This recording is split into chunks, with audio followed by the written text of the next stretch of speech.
Nessa manhã, nós estaremos conhecendo o nosso manual para discípulos de Cristo, que já está disponível na internet. Eu pretendo colocar o link para esse manual em todos os meus vídeos que estão disponíveis no YouTube e nos da nossa igreja também.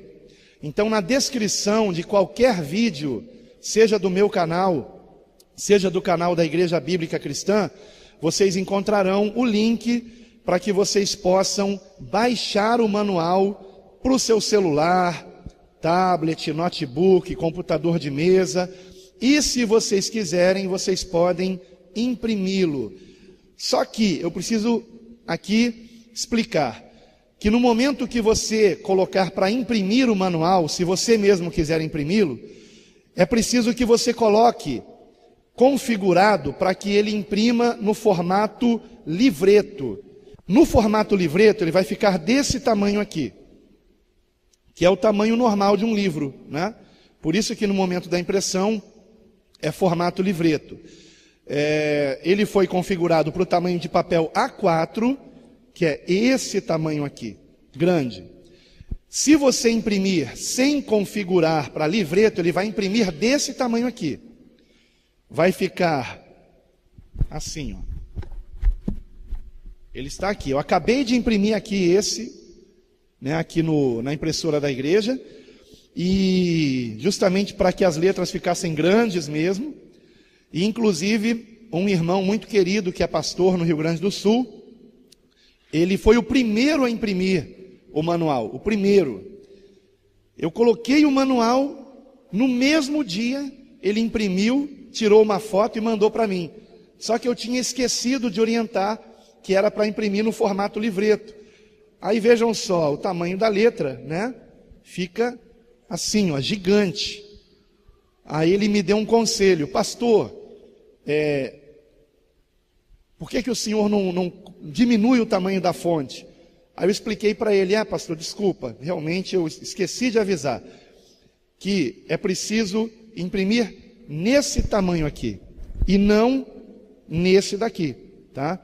A não ser que você queira realmente uma letra gigante, que foi o meu caso aqui, porque para eu enxergar essa letrinha, olha como vai ficar bem menor a letra aqui, tá vendo? Fica bem menor. Para eu enxergar essa letrinha aqui sem óculos, ia ficar difícil. Então eu imprimi às pressas aqui, antes de começar a escola bíblica. Então, meus queridos irmãos, nós hoje vamos conhecer esse manual, que eu tenho certeza que vai ser de grande importância, especialmente para aqueles que são novos convertidos. Ele foi preparado de um modo que eu me coloquei no lugar de um novo convertido. Eu me lembrei das dificuldades que eu tive há 30 anos atrás. Esse ano está fazendo aniversário da minha conversão. 30 anos atrás. 1988 foi a data da minha conversão. Então, esse ano, 2018, se completam 30 anos, né? E há 30 anos atrás, irmãos, eu tive muita dificuldade, porque, apesar dos meus pais se dizerem católicos, nós nem sequer tínhamos uma Bíblia em casa. Não tínhamos Bíblia em casa. Então, eu ganhei uma Bíblia em 1985, 86, da Igreja Católica, quando eu era católico ainda. Fiz o encontro de adolescentes com Cristo, ganhei um Novo Testamento, não foi nem uma Bíblia completa, Novo Testamento. E ao contrário dos outros adolescentes que ganharam também o Novo Testamento, no 15º encontro de adolescentes com Cristo, da Igreja São João Batista da Lagoa, que fica na Rua Voluntários da Pátria, em Botafogo, ao contrário dos outros adolescentes, eu li aquele Novo Testamento.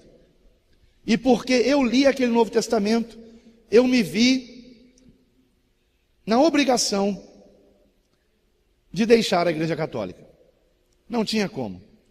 Não tinha como. Ou eu ficava com as Escrituras, ou eu ficava na Igreja Católica, contra as Escrituras, né?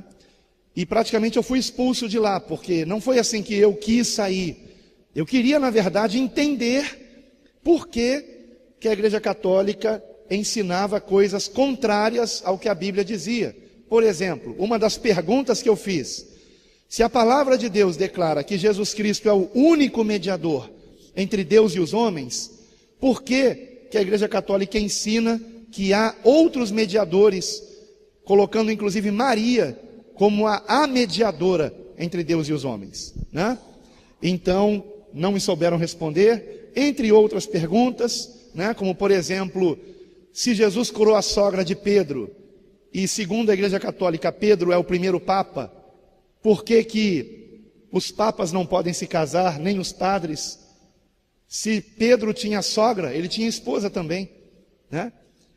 E também não me souberam responder, até que chegou um dia que disseram que eu estava proibido de fazer perguntas, porque as minhas perguntas estavam incomodando, né? E estavam causando problema. E aí, então, naquele dia, eu me levantei e disse, então, a partir de hoje, eu sou protestante. Não que eu tivesse ido imediatamente para uma igreja protestante, mas que eu ia ser um cristão sem vínculo com nenhum tipo de denominação religiosa.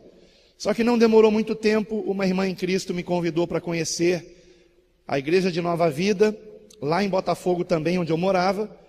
Na época, o fundador dessa denominação, Bispo Roberto Macalister, ainda estava vivo, pregava aos domingos 2 vezes pela manhã, e eu então fui conhecer essa igreja, onde ali eu fui batizado nas águas para a glória de Deus, né? E comecei o meu desenvolvimento no conhecimento das Escrituras, meu crescimento espiritual, né? Então, queridos, eu senti muitas dificuldades. Eu fiz um voto a Deus quando eu precisava de um emprego melhor. Meu primeiro emprego foi no McDonald's, e eu acho que hoje trabalhar no McDonald's é pior ainda, né? Com 16 anos eu comecei a trabalhar no McDonald's, e é como um quartel-general, né? Quase uma escravidão, trabalhar numa lanchonete como o McDonald's. Só que naquela época era melhor, porque o McDonald's era diretoria americana, norte-americana. E hoje em dia não, hoje em dia já é franquia, né? Que eles chamam, não é isso? Acho que é franquia. Então perdeu muito aquele padrão de qualidade norte-americano. Mas imagine, era assim um regime bem duro, tanto que foi eu começar a trabalhar no McDonald's, isso me prejudicou. Eu estudava num colégio muito forte em Botafogo, Colégio Santa Rosa de Lima, e inclusive colégio católico, né? E aí naquele ano que eu comecei a trabalhar, eu não consegui boas notas e acabei tendo que repetir de ano, por conta de eu querer trabalhar. Então eu pedi a Deus um emprego que me permitisse ter mais tempo para estudar. E fiz um voto, porque aí depois eu já estava convertido, e fiz um voto, falei, Senhor, se o Senhor me der um emprego, e aí eu fui ousado, irmãos. Falei assim, se o Senhor me der um emprego em 3 dias, eu falei com Deus, o meu primeiro salário, eu vou comprar a Bíblia Sagrada mais cara que eu encontrar. A mais cara de todas, ainda que vá o salário inteiro nessa Bíblia. Vou comprar a Bíblia Sagrada mais cara que eu encontrar. Fiz esse voto. 2 dias depois, eu já estava empregado, para a glória de Deus. 2 dias depois. Aí eu fui comprar a Bíblia mais cara. Lembro que eu comprei essa Bíblia nas lojas americanas do Largo do Machado. Eu acho que ainda existem essas lojas americanas lá, no Largo do Machado, Rio de Janeiro.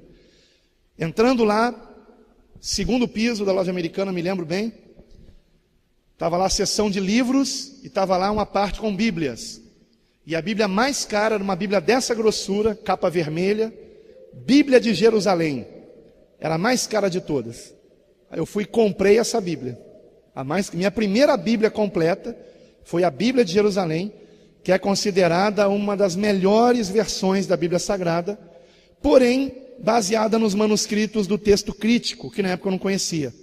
O texto mais confiável é o majoritário, mas a versão é muito boa, né? E é uma Bíblia comentada, uma Bíblia de estudos, porém uma Bíblia católica, né? Católica. Mas era mais cara, cumpri meu voto, comprei.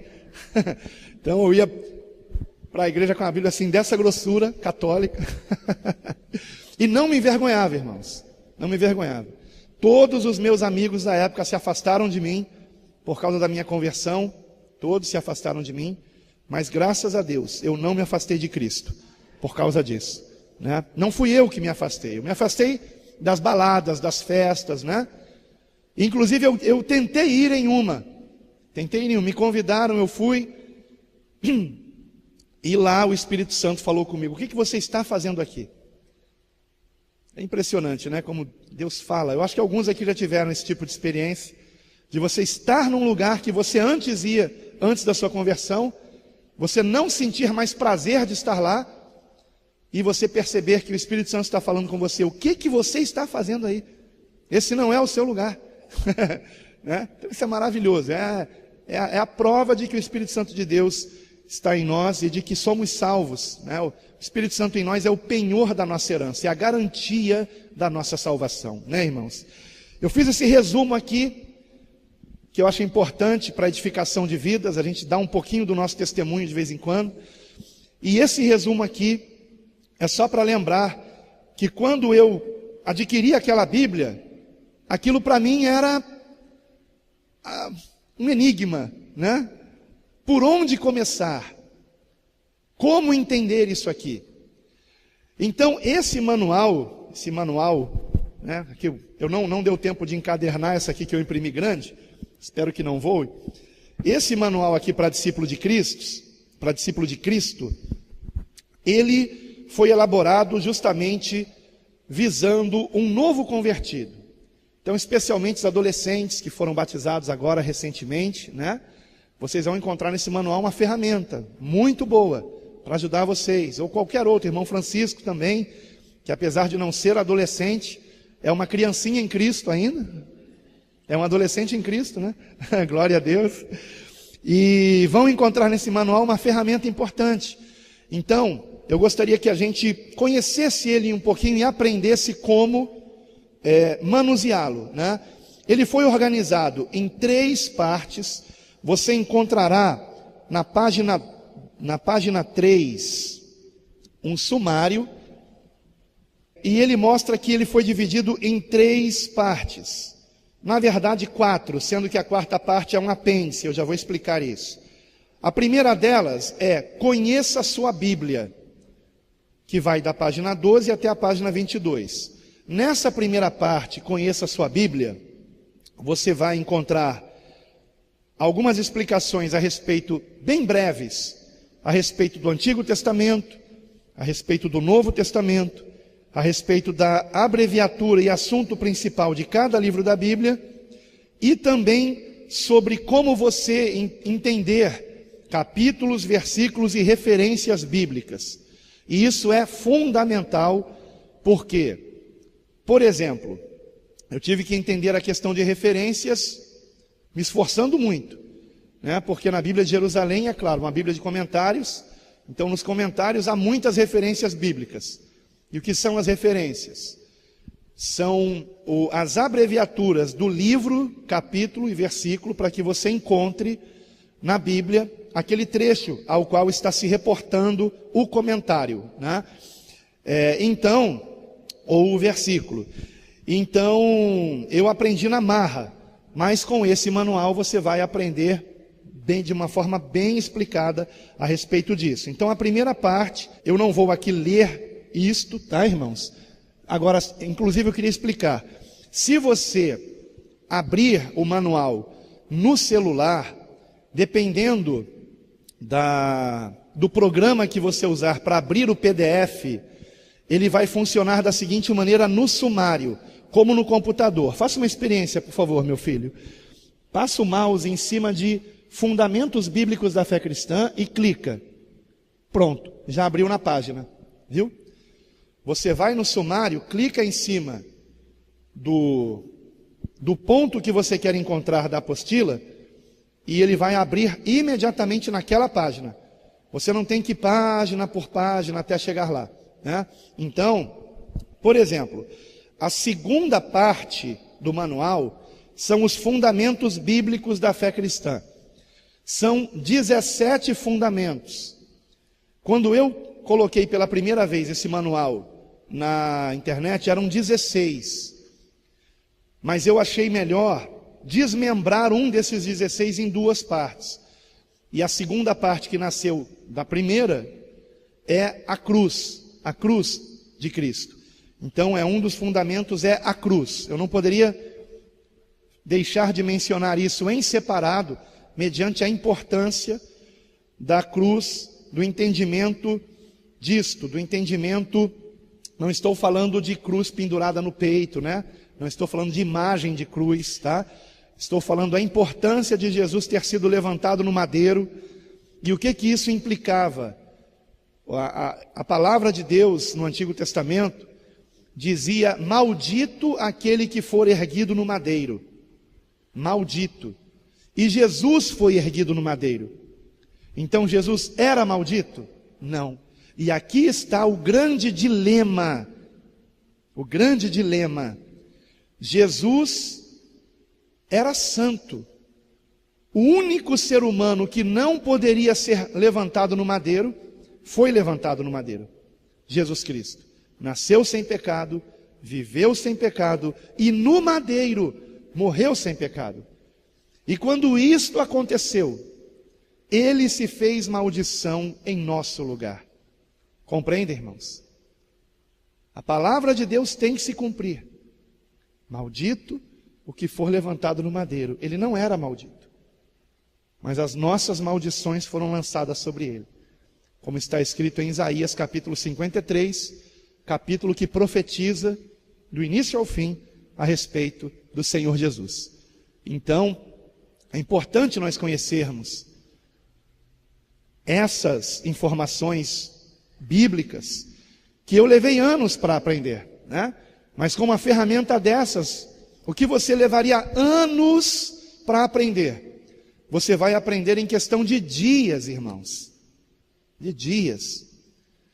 Então, como é importante nós conhecermos os fundamentos bíblicos da fé cristã. Volte lá no sumário, por favor. Existe um meio também de voltar para o sumário no formato PDF imediatamente, mas eu não me lembro como é que é. Não me lembro. Mas aqueles que entendem bem, né, desse programa sabem como fazer. E então nós temos, por exemplo, os fundamentos. Volte para a página 3 do seu manual, você que tem ele nas mãos, e aí você vai vendo quais são esses fundamentos. A respeito de Deus, Jesus Cristo, o Espírito Santo. Claro que logo a respeito de Deus, já fica claro que Jesus Cristo também é Deus, o Espírito Santo também é Deus. Me perdoem aqueles que creem que não, mas será provado isso aqui. Por quê? Provado, irmãos. Então aqueles que negam a divindade do Espírito Santo, por exemplo, que pensam que o Espírito Santo é apenas uma energia, terão que explicar passagens bíblicas onde o Espírito Santo fala, onde o Espírito Santo toma decisões, onde o Espírito Santo ordena. Uma energia não tem vontade própria. Uma energia não fala. Uma energia não toma decisões. Já pensou se tomasse decisões, a energia? Já pensou se a energia por si própria decidisse não chegar na sua casa, né? Ou então não acender a determinada lâmpada de determinado local. Ontem cheguei da igreja à noite e tinha uma lâmpada queimada, mas era a lâmpada queimada. Coloquei outra lâmpada, a energia chegou na outra lâmpada, né? A energia não tem vontade própria. O Espírito Santo tem vontade própria. Como é que ele pode ser uma energia? Jesus Cristo disse frases que somente Deus poderia dizer. Somente Deus poderia dizer. Por exemplo, todo o poder me foi dado no céu e na terra. Deus divide a glória dele com alguém? O que diz a palavra de Deus? Que Deus não divide a glória dele com ninguém. Como é que ele dividiu com o Filho, Jesus Cristo? Porque ele também é Deus. Jesus Cristo, por exemplo, disse: aquele que amar o seu pai ou a sua mãe mais do que a mim, não é digno de mim. Aquele que amar o seu filho ou a sua filha mais do que a mim, não é digno de mim. Somente Deus poderia dizer isso, irmãos. Outro exemplo: estarei convosco todos os dias até a consumação dos séculos. Como pode Jesus, não sendo Deus, estar com todos aqueles que o amam na face da terra ao mesmo tempo? Ao mesmo tempo, não sendo Deus. Então a divindade de Cristo, ela é revelada claramente nas Escrituras. Claramente. Especialmente no Evangelho de João. Especialmente no Evangelho de João. Mas isso nós vamos ver mais à frente. Por quê? Nós vamos aqui a cada domingo, na escola bíblica, vamos examinar um dos fundamentos bíblicos da fé cristã. Se der tempo, mais de um. Mas acho difícil que dê tempo para ser mais de um. Cada escola bíblica, um fundamento bíblico da fé cristã. Vou mencioná-los aqui rapidamente. Deus, Jesus Cristo, o Espírito Santo, a Bíblia Sagrada, o pecado, a humanidade, a salvação, a cruz, a conversão, a igreja, o reino de Deus, os anjos, o diabo, a segunda vinda de Cristo, a ressurreição, o arrebatamento e o juízo final. 17 fundamentos, 17 tópicos importantíssimos, revelados nas Escrituras, que todo convertido a Cristo precisa conhecer. Esses tópicos que são o fundamento bíblico da fé cristã, os fundamentos bíblicos da fé cristã, nos dão uma cosmovisão correta. O que é a cosmovisão? A cosmovisão é o seu modo, ou o meu modo, de vermos o mundo que nos rodeia. Como é que nós interpretamos o mundo? Isso é chamado de cosmovisão. E a palavra de Deus nos revela a correta cosmovisão. Eu vou dar um exemplo breve aqui. Por que existem ateus? Porque eles têm uma cosmovisão equivocada. O ateu acredita que todo ser humano é bom por natureza e que a sociedade é que o torna mal. O ateu acredita nisso e por isso, quando alguma coisa má acontece a alguém que supostamente é uma pessoa boa, eles dizem o seguinte: se Deus existisse, Ele não permitiria que esta pessoa passasse por esse sofrimento, porque essa pessoa é boa, essa pessoa não merece, né? Só que a palavra de Deus nos ensina exatamente o contrário disso. O ser humano é mau por natureza, desde a sua meninice. Ainda outro dia, né, minha esposa comentava que as criancinhas, desde que nascem, elas dizem: é meu, me dá, não é verdade? O que mostra isso? O egoísmo. É meu, eu quero, né? O materialismo. Desde pequenininhas. Desde pequenininhas. Então, por exemplo, outro dia eu ouvi esse exemplo, achei interessantíssimo. Duas crianças estão ali brincando na maior tranquilidade. Duas criancinhas, digamos assim, 4 aninhos de idade, 3 aninhos de idade, estão ali brincando, pequenininhas, na paz, na alegria, né? E aí, você dá um brinquedo para uma delas e ela não quer aquele brinquedo, ela não quer. Ela já está satisfeita com o outro que ela está brincando. Mas se você pegar o mesmo brinquedo e der para outra criança, e aquela criança se interessar pelo brinquedo, imediatamente a primeira que não queria, vai querer aquele brinquedo. Ela vai se interessar, por quê? Porque não quer ver a alegria da outra. Estão entendendo, irmãos? É assim, o ser humano é assim. É a contaminação do pecado, como disse Davi: em pecado me concebeu minha mãe, né? Então, meus amados, alguém é bom? O que há de bom em nós é a natureza divina do Espírito Santo. Mas por natureza carnal, o homem é mau, nós somos maus por natureza. Então, somos maus, como o próprio Jesus disse, quando o chamaram de bom mestre, e eu queria até já explicar isso aqui, quando chamaram Jesus de bom mestre, O que foi que o Senhor respondeu? Por que me chamas bom? Ele respondeu com uma outra pergunta. Por que me chamas bom? Bom, só há um que é Deus. Algumas pessoas usam esta passagem bíblica para querer justificar a ideia de que Jesus não seja Deus, porque ele questionou aquele que o chamou de bom. Mas na realidade é o contrário disso. O que Jesus queria dizer é o seguinte: por que você me chama bom? Bom só há um que é Deus. Ou seja, nas entrelinhas, você está reconhecendo quem eu sou? Compreendem, irmãos? Você está reconhecendo que eu sou Deus? Ou alguém aqui duvida que Jesus seja bom? É claro que ele é bom.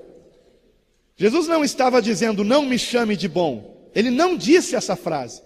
Ele fez uma pergunta. Se Jesus não fosse Deus, ele teria repreendido aquele homem. Não me chames de bom. Mas Jesus não disse isso. Jesus perguntou, por que me chamas bom? Bom, só há um que é Deus.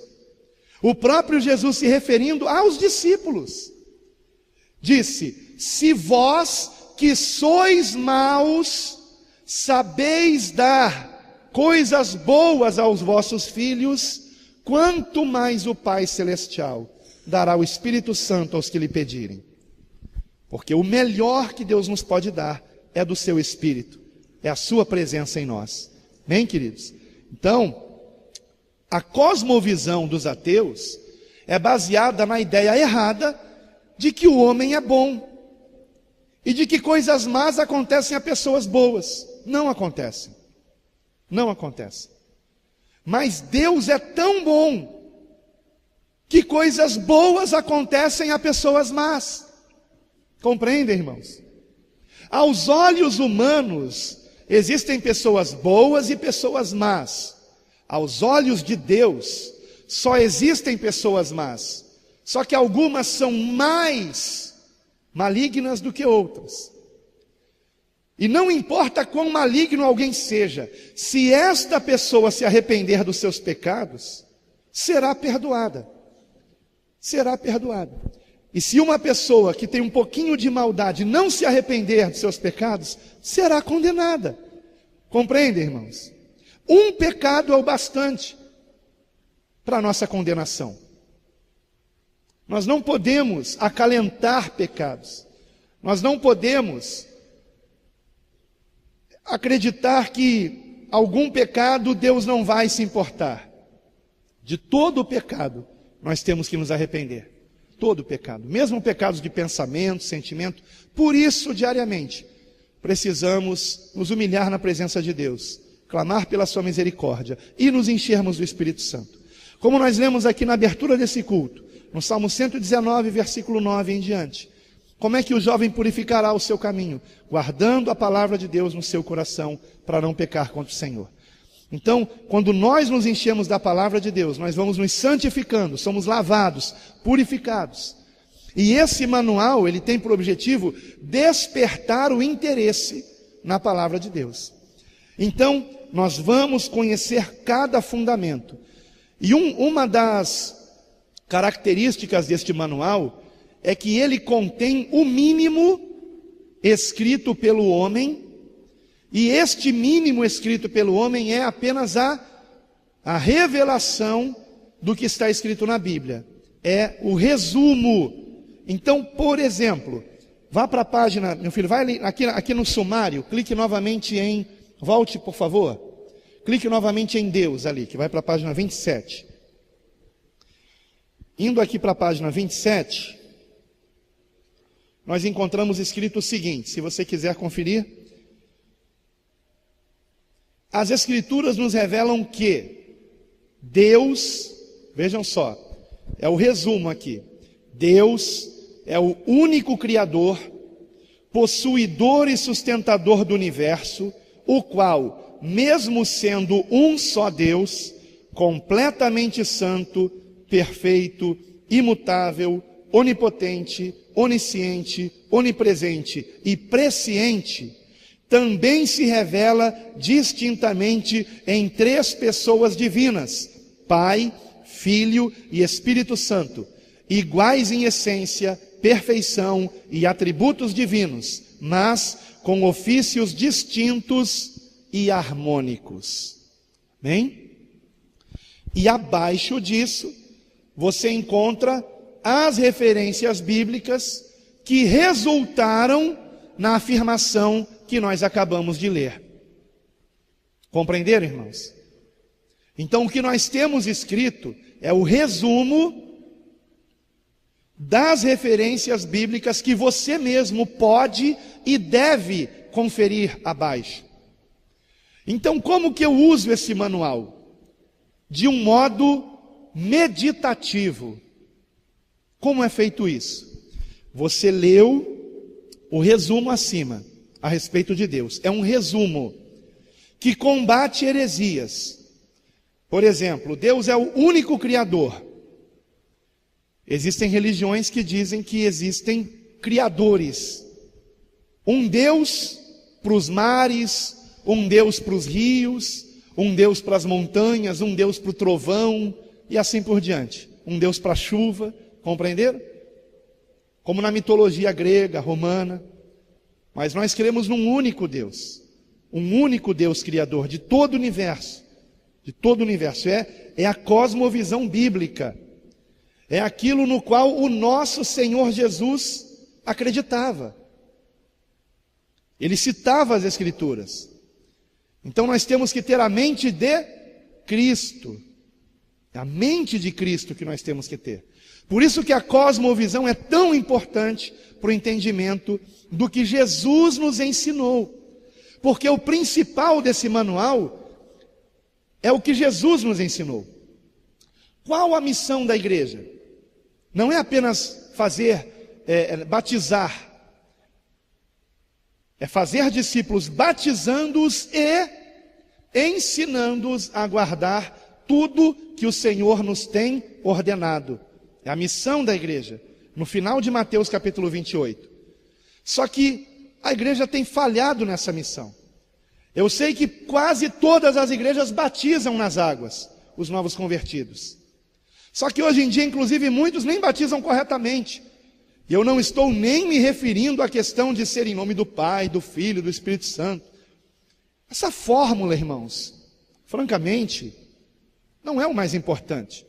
O mais importante é que quem está sendo batizado se arrependeu dos seus pecados e reconhece Jesus como seu único Senhor e Salvador para sempre. Isso é o mais importante. Isso é o mais importante. Então essa divergência, eu tenho que batizar em nome do Pai, do Filho e do Espírito Santo, ou em nome de Jesus. Bom, na minha opinião, na minha maneira de ver, quem batiza em nome do Pai, do Filho e do Espírito Santo, batizou em nome de Jesus. Quem é o Filho? É Jesus. Não é? E nele não está toda a plenitude da divindade. Então quem batiza também só em nome de Jesus, também batizou em nome do Pai, do Filho e do Espírito Santo. Porque em Cristo está toda a divindade. Então, para que discutir a respeito disso, irmãos? Agora, se a pessoa não crê que Jesus Cristo é Deus, aí nós temos um problema. Então, por isso, no segundo fundamento, como já no primeiro foi dito, que Deus, ele se revela distintamente em 3 pessoas divinas, Pai, Filho e Espírito Santo. Então, logo no primeiro fundamento já está ali a divindade do Filho, Jesus Cristo. Segundo fundamento, Jesus Cristo. Então vamos ver o que diz a respeito de Jesus Cristo. É um texto um pouco maior. E cada trecho desse texto combate alguma heresia, como também no fundamento Deus. O que é uma heresia? É um ensino errado, um entendimento errado da palavra de Deus, distorcido, contaminado, compreendem, irmãos? Então vamos lá. E como é que eu sei que nós não estamos com o ensinamento errado, distorcido? Pela fundamentação bíblica. Vejam quantas referências nós estamos deixando aqui, né? Em relação a Deus. Olha quantas referências bíblicas ali. E não é exaustivo, tá? Eu poderia colocar muito mais. Opa, está voando aqui já. Mas não desliga o ventilador não, que senão eu vou pingar de suor. Pronto. Quantas referências bíblicas aqui? Eu poderia ir até o final da página, irmãos. Mas não é necessário. Mas da primeira edição desse manual para a segunda, eu já acrescentei mais referências bíblicas. Da primeira para a segunda edição. Compreendem? Então, no segundo fundamento, Jesus Cristo, nós temos escrito o seguinte: Jesus Cristo é o Filho unigênito de Deus, coautor de toda a criação, único Senhor e Salvador da humanidade, o qual deixou temporariamente a sua glória com o Pai, para nascer como homem, viver sem pecado, vencer o diabo e seus demônios, proclamar o Evangelho, ensinar sobre o reino de Deus, fazer discípulos, edificar a igreja, morrer na cruz pelos pecadores, ressuscitar para a justificação dos que nele creem e subir novamente aos céus, de onde batiza no Espírito Santo, estando à destra do Pai, de quem recebeu todo o poder e de onde retornará no fim dos tempos para ressuscitar os justos, eliminar totalmente o mal e criar novos céus e nova terra, onde estabelecerá o seu reino de justiça para sempre. Bem? E olha que eu nem disse tudo a respeito de Jesus aqui. Pode ser que no futuro a gente acrescente um pouquinho mais. Passa para a próxima página só para que a gente veja as referências. Aí você vai encontrar as referências bíblicas na página 28 a respeito de Jesus. Quantas referências? Poderiam ser mais. Poderiam ser mais. Inclusive, poderia ter acrescentado muitas outras no Antigo Testamento. Numa terceira edição desse manual, eu colocarei também muitas outras a respeito de Jesus do Antigo Testamento. Profecias a respeito da sua crucificação, por exemplo. Nós temos em vários salmos de Davi profecias a respeito de Jesus na cruz, da sua ressurreição.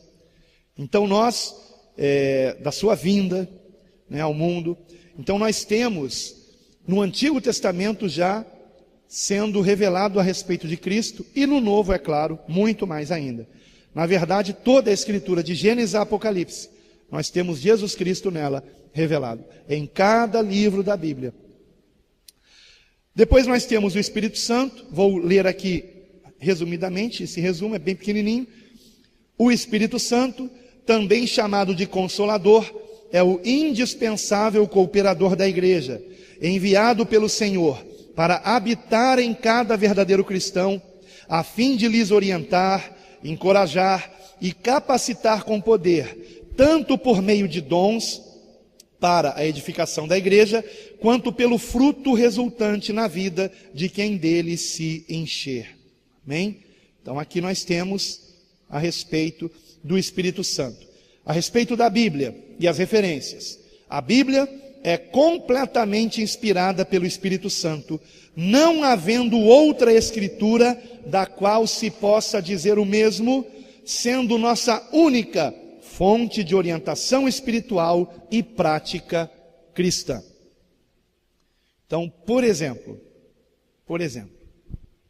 existem denominações que se dizem cristãs, que além da Bíblia, dizem haver outros escritos igualmente sagrados. A meu ver, isto é uma terrível heresia. Não somente isso, existem também denominações que dizem que determinada pessoa, geralmente o fundador da denominação ou um cofundador da denominação, é uma pessoa praticamente sem pecado, perfeita. Isso é um perigo muito grande. É uma heresia isso aí, terrível. Perfeito só Jesus Cristo, irmãos. Só infalível só Jesus Cristo. Só Jesus Cristo. Então eu vou dar um exemplo aqui. Papa. O Papa é infalível? Ele não erra? Mas é claro que ele erra. É claro que ele erra. Ele erra. E se a Igreja Católica acredita que a palavra do Papa está acima das Escrituras, isso é um gravíssimo problema. Gravíssimo problema. Só que não é só a Igreja Católica que faz isso. Existe uma denominação que se diz cristã, embora os irmãos lá não se refiram como cristãos, eles se referem com o nome da denominação deles. Interessante isso. Menos mal, né? E eles ali creem que uma cofundadora dessa denominação, que se iniciou no século XIX, é infalível. Infalível. Só Jesus Cristo é infalível, irmãos. Só Jesus Cristo. Então nós temos aqui também a respeito do pecado, a respeito da humanidade, a respeito da salvação. Página 29, vamos ver isso aqui rapidinho.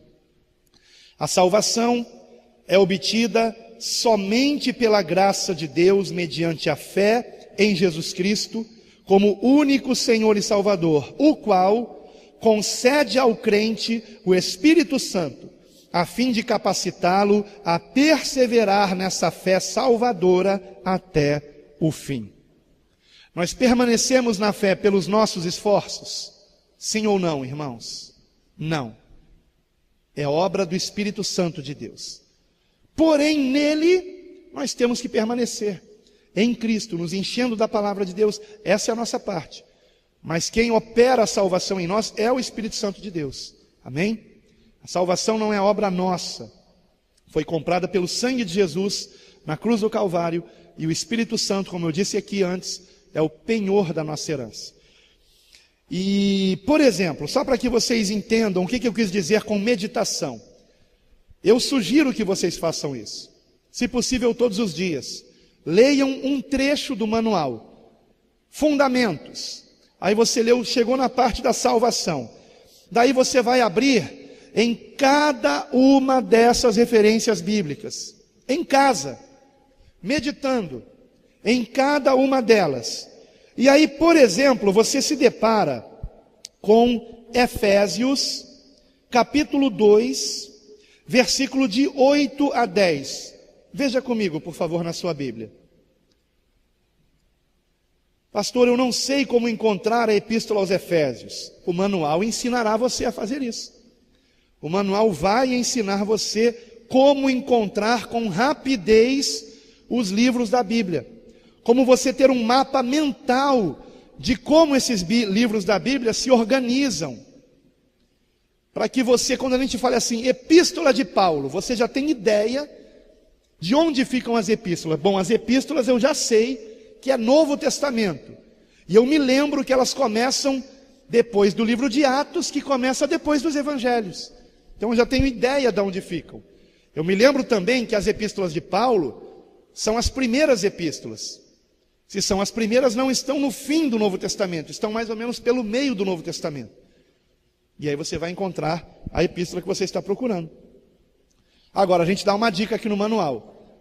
A dica é, na primeira página da sua Bíblia, de qualquer Bíblia, primeira ou segunda página, você encontra o índice, ou sumário, né?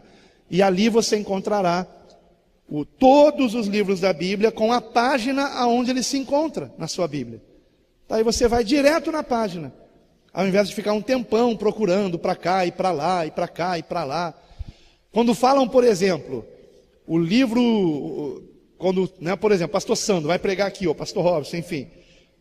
Abra em Ageu, né? Ou em qualquer outro livro pequenininho. Aí o que eu vou fazer? Eu vou no índice, rapidamente eu vou encontrar. Para não ficar lá procurando, vai para cá, vai para lá, vai para cá, vai para lá. Né? Alguns acham rápido, mas outros já demoram um pouco mais. Então, quando a gente é convidado a abrir um livro pequenininho, o ideal é a gente ir para o índice, que encontra mais rapidamente. A não ser que esse livro, por exemplo, Epístola de Judas, é pequenininha, um capítulo só. Porém, você sabe que é a última epístola, o penúltimo livro da Bíblia. Então você vai para o Apocalipse e volta um livro. Já chegou lá em Judas, por exemplo, né? Então é importante a gente saber encontrar com rapidez. Se você abriu em Efésios capítulo 2, versículo 8, você verá que o resumo aqui a respeito da salvação Ele é praticamente tudo o que está escrito aqui. Versículo 8. Efésios 2, versículo 8. Porque pela graça sois salvos por meio da fé. E isto não vem de vós, é dom de Deus.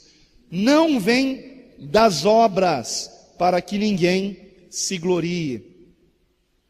O que não vem de nós? A salvação.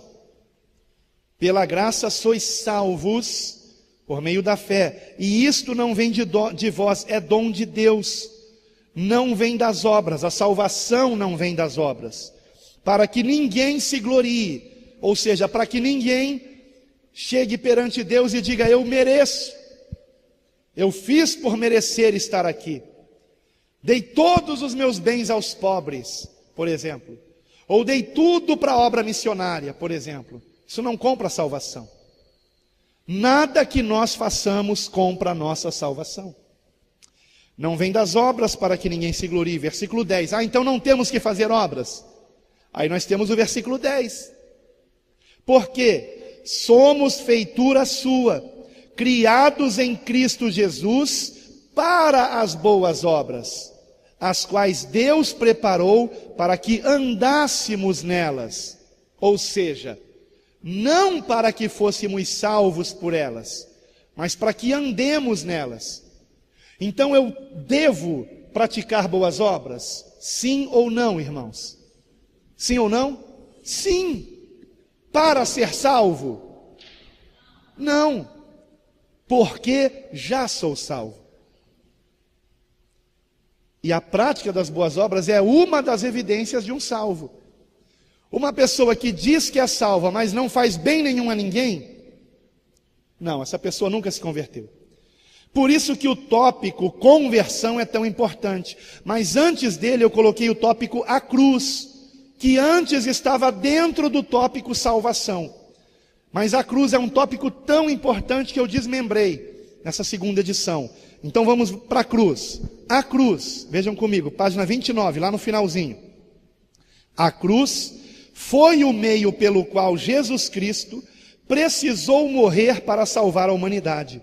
Ao ser crucificado, aquele que não tinha pecados se fez maldição, tomando sobre si os pecados de todos que nele creem, a fim de redimi-los por meio do seu sangue, libertando-os do império das trevas e os trazendo para a vida eterna com Deus.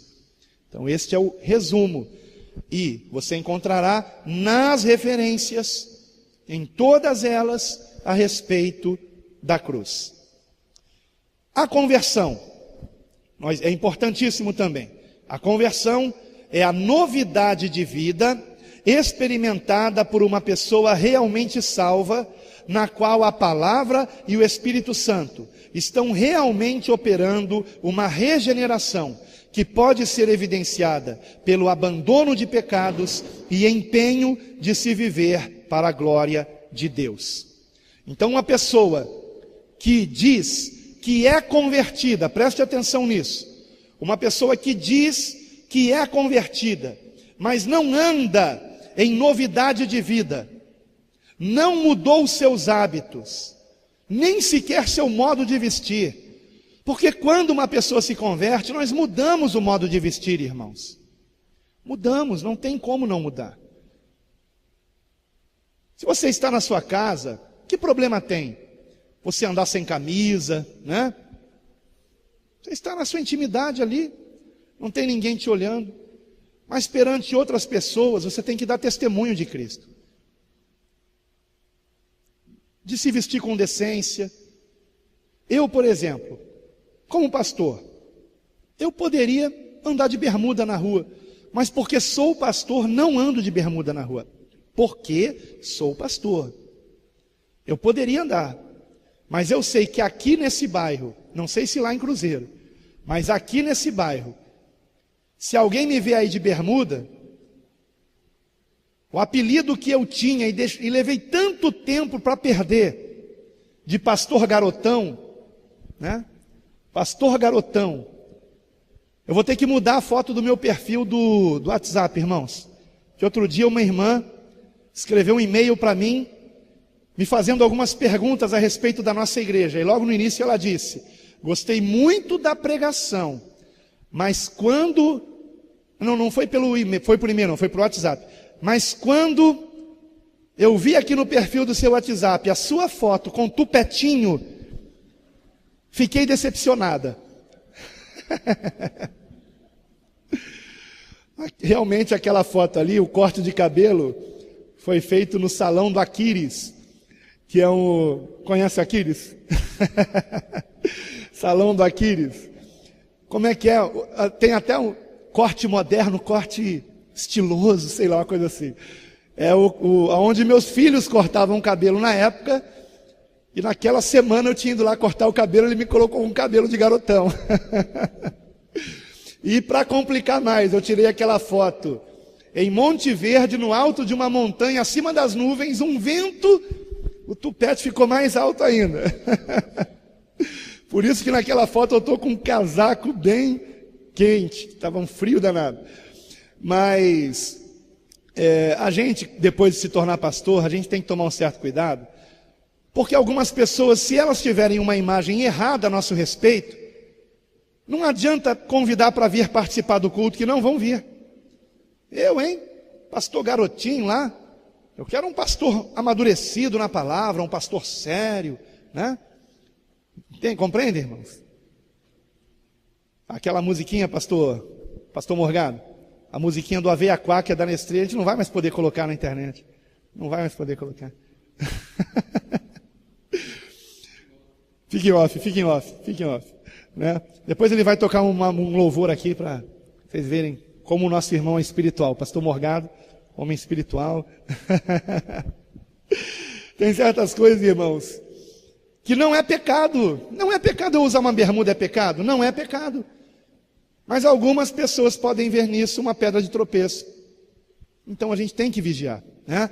Então a conversão, irmãos, é uma novidade de vida. Você começa a se preocupar com o teu próximo, com a salvação dele. E por amor ao teu próximo, você vai deixar de fazer certas coisas. Por exemplo, pastor, é pecado eu fazer uma tatuagem? Não convém. Você é convertido a Cristo, vai fazer uma tatuagem para quê? Há pessoas que vão dizer: eu, hein? Você não é crente coisa nenhuma. Fazendo tatuagem você é crente? Estão compreendendo? O próprio mundo estabelece um padrão que eu não vou contestar, irmãos. Que eu não quero aqui ser pedra de tropeço. Como disse Paulo, se comer carne vai escandalizar o meu irmão, eu não vou comer carne na frente dele. Entenderam? Na frente dele. Agora, tatuagem, dá para eu colocar e tirar? Não. Tatuagem você põe e ficou. Então não convém. Compreenderam, queridos? Eu vou usar um piercing. Você vai usar um piercing para quê? Para escandalizar o evangelho? Né? Para escandalizar o evangelho. Então a conversão, ela resulta em uma novidade de vida, experimentada por uma pessoa realmente salva. Então as boas obras, elas salvam? Não, mas elas são evidência de salvação. Santidade, eu procurar andar de um modo santo, isso por si só me salva? Não. Uma pessoa pode vestir roupas sempre decentes, não falar palavrão, sabe, se abster de pecado, e mesmo assim ir para o inferno, porque ela está confiando nisso para a sua salvação. E não é assim. Ou então a outra, por exemplo, eu conheço pessoas, porque aí ou vai para um extremo ou vai para outro. Há pessoas que andam num rigor extremo nas vestimentas. Nem sequer fariam isso aqui que eu fiz, dobrar a manga da camisa. Nem sequer fariam isso aqui que eu fiz. Rigor extremo, abotoadinho aqui até o pescoço. Só pode aparecer as mãos e a cabeça do corpo, mais nada, né? É quase uma burca. Um rigor extremo. Mas não ajuda ninguém. Pelo contrário, vive julgando, como por exemplo eu fui julgado pelo tupetinho, né? Um julgamento do próximo terrível. Não ajuda ninguém. Esse é um extremo de santidade, né? E esses assim eram os fariseus, né? Aquele rigor extremo. Mas não tinham amor no coração, não tinham misericórdia, não tinham verdadeira fé. E o outro extremo são pessoas como eu conheço, que dizem que amam Jesus, porém falam palavrão, se vestem de qualquer maneira, têm uma vida sem nenhum compromisso com Deus, mas todo mês está lá, ajudando um orfanato, ajudando um asilo. É o outro extremo. Como é que o Senhor espera que andemos? A religião pura e imaculada para com Deus é esta: visitar os órfãos nas suas tribulações, os órfãos e viúvas nas suas tribulações, e guardar-se incontaminado do mundo. As duas coisas. Guardar-se incontaminado do mundo é o amor a Deus. Aquilo que eu sei que não agrada ao Senhor, eu não vou fazer. E visitar os órfãos e as viúvas nas suas tribulações é o amor ao próximo. É o que o Senhor espera que eu faça. Compreendem? São as duas coisas. Essa é a doutrina bíblica. Essa é a doutrina principal ensinada nessa igreja. Amar a Deus sobre todas as coisas e ao próximo como a si mesmo. Essa é a doutrina de Cristo. Só que muitos vão ou para um extremo ou para outro extremo. Ou só quer ajudar o próximo, ou só quer se abster do que não deve fazer. E o interessante é que quando o Senhor separa os bodes das ovelhas, em Mateus capítulo 25, ali ele está separando como bodes, não aqueles que fizeram coisas erradas, mas aqueles que deixaram de fazer o que deveriam fazer. Não deram de comer a quem tem fome, não deram de vestir a quem estava nu, não visitaram os enfermos, não acolheram os forasteiros e assim por diante. Então vejam como é importante nós entendermos o que é a conversão. E aí diz aqui, na qual a palavra e o Espírito Santo estão realmente operando uma regeneração, sermos uma nova criatura, que pode ser evidenciada pelo abandono de pecados e empenho de se viver para a glória de Deus. Quando nós ajudamos alguém, Deus é glorificado, irmãos. Brilhe a vossa luz diante dos homens, para que vejam as vossas boas obras e glorifiquem ao vosso Pai que está nos céus. Senhor nos incentiva a fazermos boas obras, para sermos vistos pelos homens, não, para que Deus seja glorificado. Então o Senhor, quando diz assim, por exemplo, não façais vossas boas obras diante dos homens para serdes vistos por eles, Ele não está nos proibindo de fazermos boas obras. Ele está corrigindo a motivação. Não façam para serem vistos, façam para a glória de Deus. Amém? É isso. É simplesmente isso. Então, como é importante, irmãos, nós conhecermos aqui os fundamentos. E aí nós temos a respeito da igreja, por exemplo. Muita gente pensa que igreja é o templo, que igreja é o edifício. Então veja aqui comigo na página 30, a igreja. A igreja é a congregação, é a reunião, é a assembleia, é a comunidade. A igreja é a congregação dos convertidos a Cristo, os quais, não importando o local onde se reúnam, não importa, seja aqui, seja num salão de festas, seja na garagem de uma casa, seja num apartamento, seja ao ar livre, seja numa praia, seja onde for, numa floresta, numa montanha, numa planície, não no fundo do mar, né? Senão a gente vai morrer afogado lá. Tirando o fundo do mar, fundo da lagoa também. Seja onde for, não importando o lugar onde se reúnam, é a congregação dos convertidos a Cristo, que organizam-se segundo os dons e a direção que receberam do Senhor. Então a igreja tem que ser organizada? Sim. Segundo os dons Quem na igreja tem o dom pastoral? Esse será pastor. Quem na igreja tem o dom do ensino? Esse será mestre. E assim por diante. Mestre é título? Não, é função.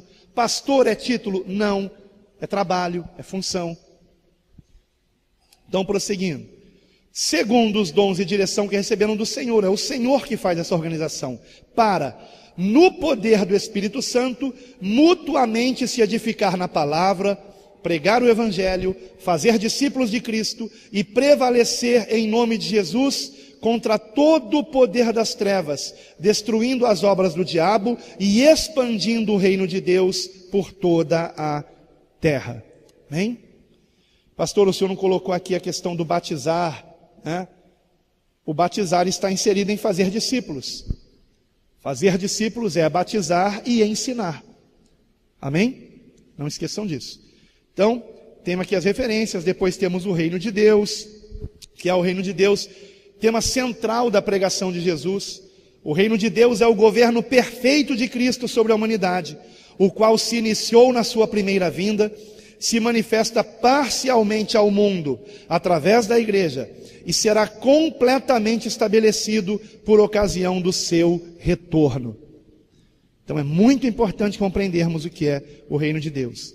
Depois eu falo sobre os anjos, sobre o diabo, sobre a segunda vinda de Cristo, sobre a ressurreição, sobre o arrebatamento e sobre o juízo final. E aqui na página 33, nós temos uma advertência. Eu não incluí aqui nesses pontos, que são os fundamentos bíblicos da fé cristã, aquilo que não é fundamental. Então, vamos ler aqui. Advertência. Certos tópicos polêmicos não fazem parte dos fundamentos bíblicos da fé cristã. Podemos citar como exemplo a predestinação, a grande tribulação e o milênio. Então, por exemplo, ontem eu preguei numa igreja onde o pastor de lá é calvinista. Ele até comentou a respeito daquela aula que o irmão Israel Fontoura deu aqui, que foi a respeito do calvinismo, e ele até disse, pastor, o Israel ali estava falando sobre os hipercalvinistas. Eu não sou hipercalvinista. E eu disse, pastor, não se preocupe, eu vim aqui pregar o Evangelho. Eu vim aqui pregar o fundamento, que é Cristo. Eu não vim pregar calvinismo, arminianismo. Pode ficar tranquilo, pastor. Porque certamente ele já tinha me convidado para pregar, e depois descobriu que nós, né, temos uma divergência em relação ao calvinismo. É claro que ali, de fato, o Israel estava falando do hipercalvinismo, né? Mas eu não vou aqui entrar nesse assunto, porque também não é tão importante. Então, a questão da predestinação, se fosse um fundamento da fé, eu não poderia pregar naquela igreja. Compreende? Nós estaríamos em pecado por não acreditarmos em calvinismo, não sermos calvinistas. Compreendem? Mas isso não é fundamento da fé. Uma pessoa não é salva por ser calvinista ou ser arminiana. Eu não sou arminiano. Eu não gosto de rótulos e não me coloco nenhum rótulo. Ah, pastor, o senhor é arminiano? Não. Ah, então o senhor é calvinista? Não. Então o senhor é o quê? Eu sou de Cristo. Eu sou um discípulo dele. Eu sei que Jesus me ensinou que aquele que perseverar até o fim será salvo. Se todo salvo vai perseverar até o fim, porque Deus o escolheu antes, se todo salvo vai perseverar até o fim, porque Deus o escolheu antes, mistério de Deus, isso é mistério de Deus. Para mim, o importante é que eu sei que eu tenho que perseverar até o fim, não com as minhas forças, mas me enchendo do Espírito Santo de Deus todos os dias. Então, eu sei disso. Aquele que não perseverou até o fim, o calvinista dirá que ele nunca foi convertido. Só que na prática, isso não importa. Importa. Uma pessoa morre perdida, porque não perseverou até o fim. O arminiano dirá que ela foi salva mas perdeu a salvação no final da sua vida e está no inferno. E o calvinista dirá: vocês pensaram que ela estava salva, mas na verdade ela nunca tinha se convertido e por isso está no inferno. Mas não está no inferno do mesmo jeito? Mudou alguma coisa? Então pronto, não é verdade? Então, irmãos, são questões que não valem a pena a gente ficar nem sequer debatendo. Outra questão, a grande tribulação. Quando vai começar? Quanto tempo vai durar? A igreja é arrebatada antes, no meio, no final? Irmãos, uma coisa eu sei, nesse momento há irmãos em Cristo que estão passando uma grande tribulação. Nesse momento. Há um irmão, por exemplo, na Venezuela, que está em contato comigo há meses já, comendo lixo para sobreviver, ele e a sua família. Ele me mostrou a foto da filhinha dele, magrinha, querendo sair da Venezuela. E eu disse: meu irmão, se a gente puder, a gente vai te ajudar a sair daí. Ele quer ir para o Paraguai, onde ele tem parentes ou amigos que vão ajudá-lo a trabalhar lá. Como ele fala espanhol, ele não quer ficar no Brasil, que é mais difícil, né? Em espanhol aqui, conseguir emprego. Mas aonde se fala espanhol é mais fácil. Então ele quer ir para o Paraguai, de repente vender uma muamba, né? Mas para ajudar. Então esse irmão está passando uma grande tribulação, queridos. Sim ou não? Uma grande tribulação. E ele não pode falar contra o governo. Se falar, ele está arriscado morrer. Compreendem? Então há irmãos em Cristo, por exemplo, nesse momento na Síria, que estão sendo perseguidos e mortos por serem cristãos. Já não estão passando uma grande tribulação? A meu ver, sim.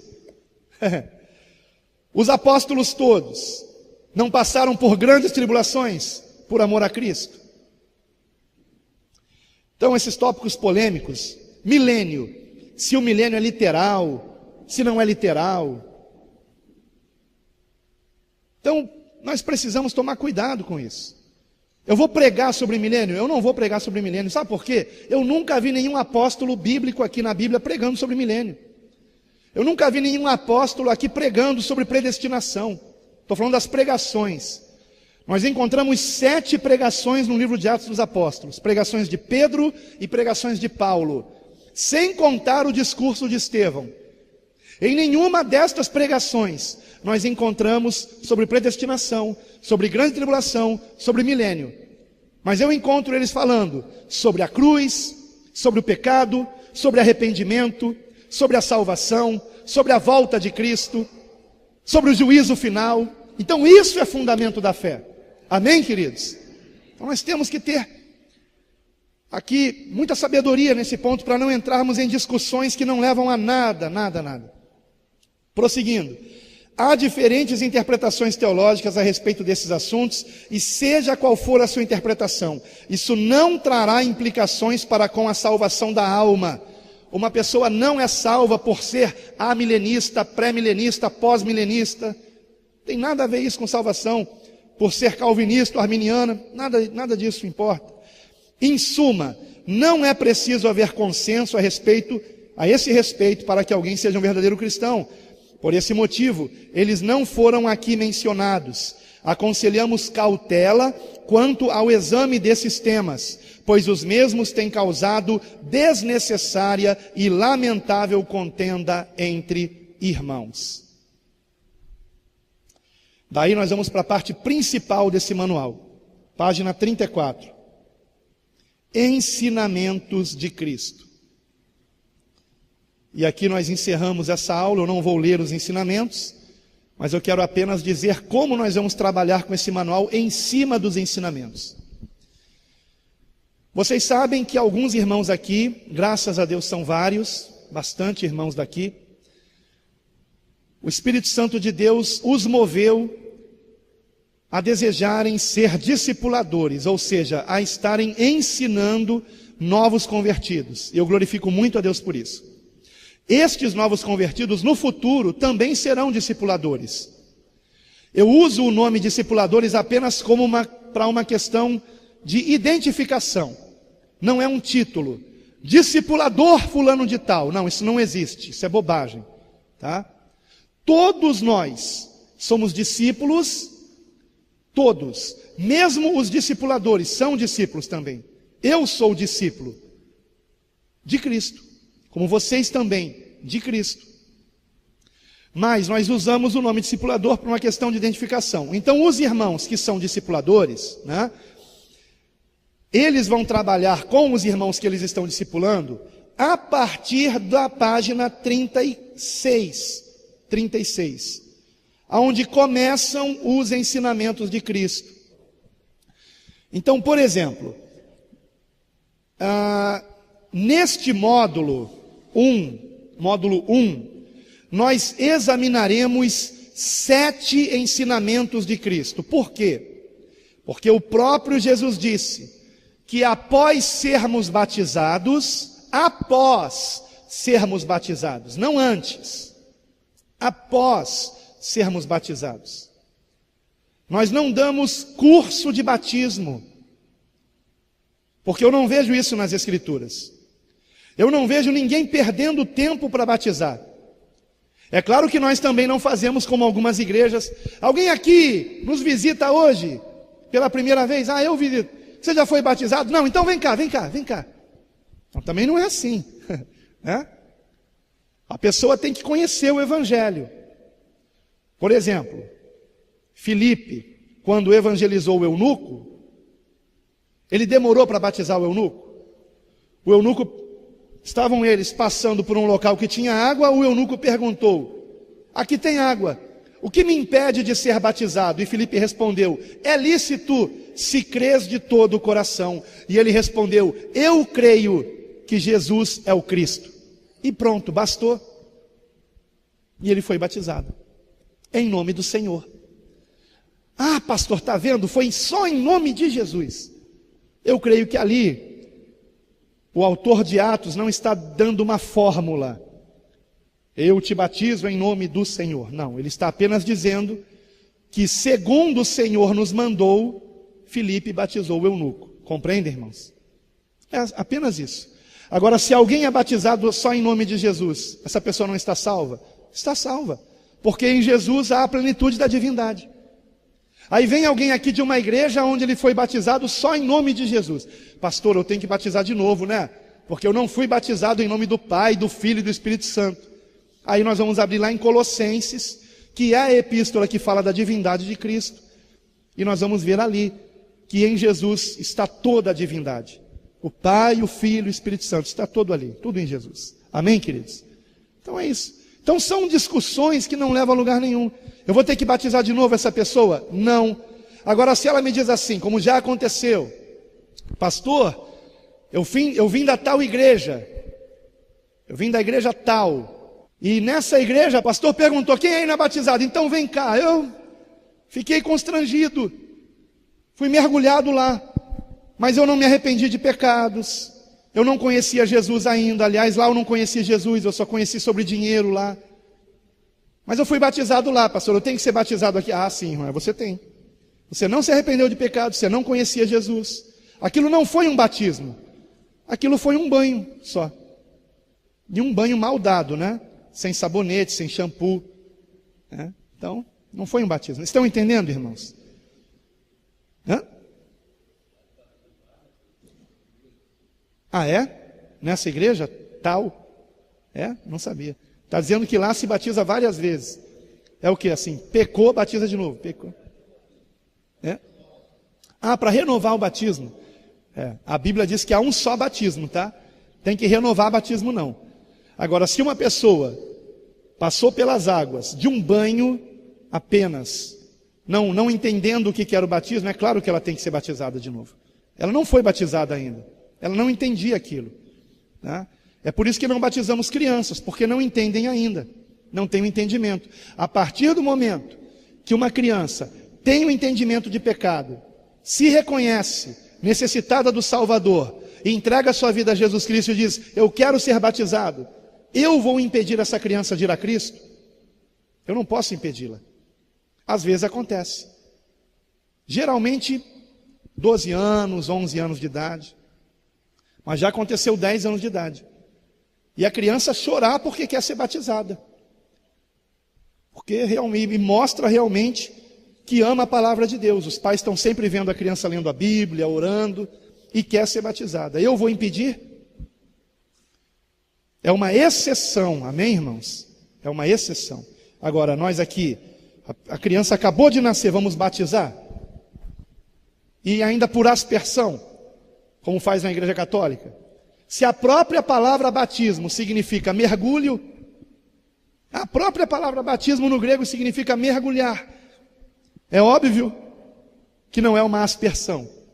Se a palavra diz que, por exemplo, João Batista foi para certa região batizar porque lá tinha muita água, é porque não bastava só uma canequinha de água, né, para batizar, né, irmãos? Era um mergulho de corpo inteiro. Por quê? Para simbolizar o sepultamento da carne. E quando somos levantados da água, há o nascimento para uma nova vida, uma novidade de vida. Amém, queridos irmãos? Isso tudo é explicado na palavra de Deus. Então, na parte dos ensinamentos de Cristo, neste módulo nós vamos examinar 7 ensinamentos de Cristo, que ao longo dos evangelhos de Mateus a João,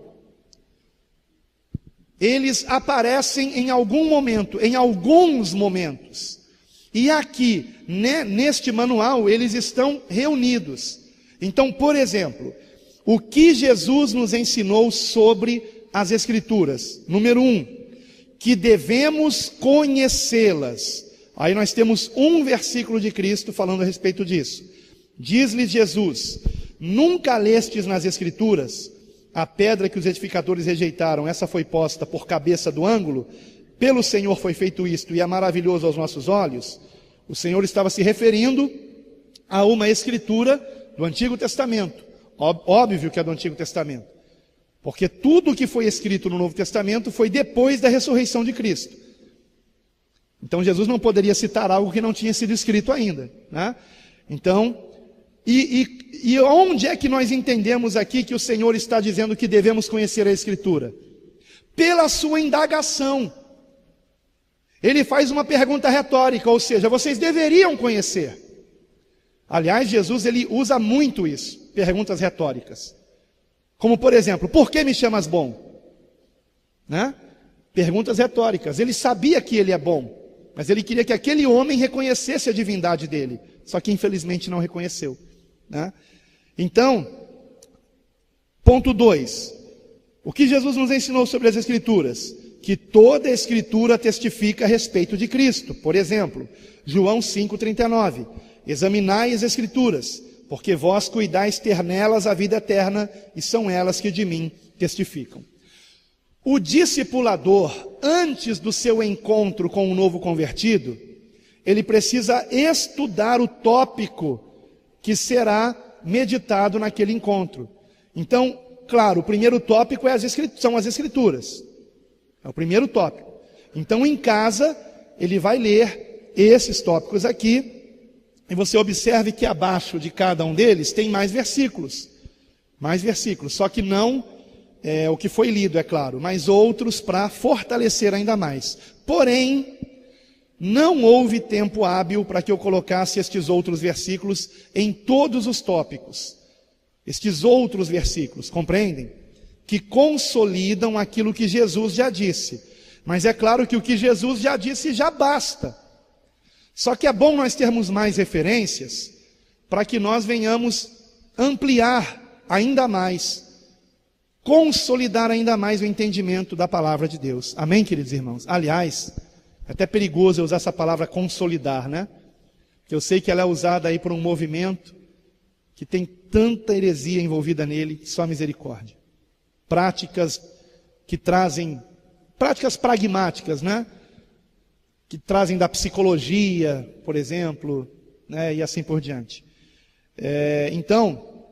Mas aqui deu para colocar nas Escrituras, e aí a gente vai encontrar todos esses pontos. Então, o discipulador não pode ter preguiça de ler. Porque, irmãos, é o seguinte, eu confesso que eu não era dado a muita leitura, até que eu me converti.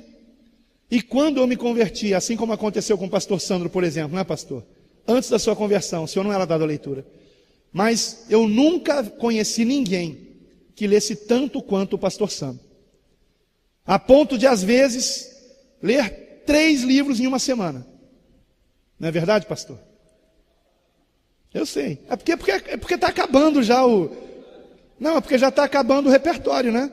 O senhor já leu tanto que você chega na livraria e não tem mais nada de bom para comprar, para ler. Eu estou falando sério, irmãos. Os clássicos da literatura cristã, todinhos ele já leu. Por exemplo, A Cruz, de John Stott. Já leu, pastor? Está vendo aí? Já leu. O Peregrino, já leu? John Bunyan, já leu também, está vendo aí? Não foi só o filme que você viu não, né? Leu o livro, está vendo só? Então, só que antes da conversão, lia dessa forma? Não. Não lia nada, né, pastor? Nem revistinha em quadrinho. Mas depois da conversão se tornou um ávido leitor. Agora, pastor, o senhor gosta de ler jornal? Revista de Veja, Isto É? Nada disso, né? Não tem paciência, né? Nem eu. Por quê? Porque é o seguinte, quando a gente se converte, tudo que diga a respeito a Jesus nos interessa. Desperta o nosso interesse. Então a minha esperança é que você se interesse por esse manual. Porque se você é convertido a Cristo, você vai querer se aprofundar nele. Crescer cada dia mais na graça e no conhecimento de Cristo Jesus. Amém? Com isso nós encerramos a nossa aula. Eu espero que tenha sido edificante para você. Mencionei alguns pontos aqui que realmente são importantes, são edificantes, e muito mais você vai encontrar nesse manual. Só não mencionei o apêndice. No apêndice você encontrará algumas ajudas para você se defender de heresias, reconhecer heresias, e uma dica para você poder debater, não agora, mas quando você já estiver mais apto, manejar bem a palavra de Deus. Não entre, por exemplo, numa discussão com testemunhas de Jeová, por exemplo, enquanto você não conhecer bem a palavra de Deus. Não entre numa discussão com eles enquanto você não conhecer bem a palavra de Deus. Tá? Eu poderia citar outros aqui, outras denominações, mas eu não quero provocar, né? A minha função, irmãos, é apontar para Cristo, para a sua palavra. Ele é o verbo que se fez carne. Eu creio em toda essa escritura aqui. E outra coisa, irmãos, ela me basta. Eu já li todos os apócrifos. Os apócrifos são os escritos que não tem na Bíblia Sagrada. Os apócrifos do Antigo Testamento e do Novo Testamento também. Quando a gente termina de ler um apócrifo, por melhor que ele seja escrito, nós percebemos o quanto ele é inferior à palavra de Deus. E o quanto ele está misturado com religiões pagãs, como por exemplo o gnosticismo, né, da época já de Jesus que existia. Então, irmãos, eu fico com a palavra de Deus. Ela me basta para ser salvo. Eu posso até ler outros livros por curiosidade, mas para que eu seja salvo, o mapa está aqui. Amém? A bússola é essa aqui. Que você seja por ela guiado, claro. Ela vai orientar você a se encher do Espírito Santo, e Ele em nós é que faz essa palavra não ser letra, mas ser vida, e vida com abundância. Amém? Não esqueçam que no final desse manual você encontra o plano de leitura da Bíblia em um ano. Plano esse exclusivo. O único plano que eu conheço que você vai ler o Novo Testamento e o Antigo Testamento ao mesmo tempo, e no final de um ano você terá lido todo o Antigo Testamento e o Novo 2 vezes. Então é muito importante que você acompanhe esse plano de leitura, para que você conheça toda a Escritura. Amém? Esse manual não substitui a Bíblia, pelo contrário, ele deve despertar o seu interesse pela palavra de Deus. Nele nós encontraremos, primeiramente, 7 ensinamentos importantíssimos de Cristo. E no próximo módulo, mais ensinamentos de Cristo. Mais 7, talvez. Ah, pastor, o senhor tinha que fechar com 7? Confesso que não. Eu fui colocando. Quando eu vi que já estavam ensinamentos demais, eu falei, vou parar por aqui. No próximo módulo eu coloco mais. Aí quando eu fui contar, deu 7. Não foi de propósito. Não foi assim, o pastor é místico, 7 ensinamentos, né? Não foi isso. Foi porque realmente coincidiu de ser 7. Mas existem outros ensinamentos que eu vou colocar no próximo módulo, tá? Se Deus assim permitir. Então, oremos. Senhor nosso Deus e Pai, eu te dou graças, ó Senhor, pela oportunidade de apresentar para os meus irmãos em Cristo este manual para discípulos de Cristo, Senhor, cujo propósito, Pai, Tu sabes, porque o Senhor mesmo colocou isto no meu coração. É apenas o de ser uma ferramenta que venha ajudar no entendimento do que Cristo nos ensinou, e de nós termos a mente de Cristo, vendo o mundo como a Tua palavra o define, e não como a sociedade, como a cultura o define.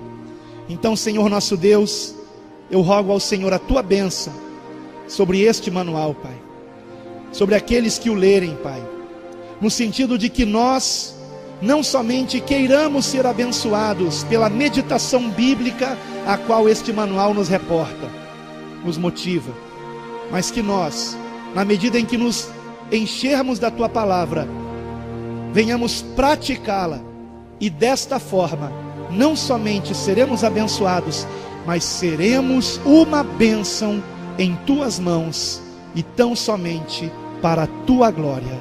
Em nome de Jesus oramos e agradecemos. Amém e amém.